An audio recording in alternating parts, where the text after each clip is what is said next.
To'liq tushuntirib beringlar uchun to'liq tushuntirib bermoqchiman qizlar. Bizda haftada necha marta boshinglarni yuvsanglar bemalol yuvish mumkin bo'lgan qora sedana yog'li shampunimiz. Bunda yuvsanglar sochinglarni mustahkamlab beradi.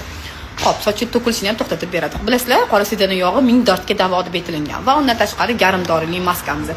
Garimdorini olasizlar, bu maskamizni haftada 1 marta va 2 marta ishlatishingiz mumkin. Sochga surib qo'yasizlar, yarim soat yuvsanglar boshinglarni qizdirib, boshdagi qoyalanishni yaxshilab, piyosiyalarni, indisiyalarni mustahkamlab beruvchi maskalarimizdan bittasi. Soch to'kilishini zo'r to'xtatib beradi bu maskamiz.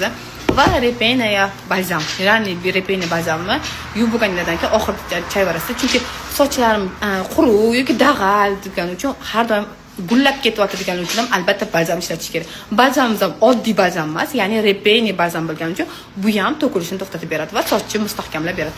Sizlarga tavsiyam shu 3 ta narsani olib nabor qilib ishlatsanglar, uchalasi 100 ming so'm bo'ladi. 100 ming so'mga olib turib shuni ishlatsanglar, sochingiz juda ham mustahkam, baquvvat bo'ladi qizlar.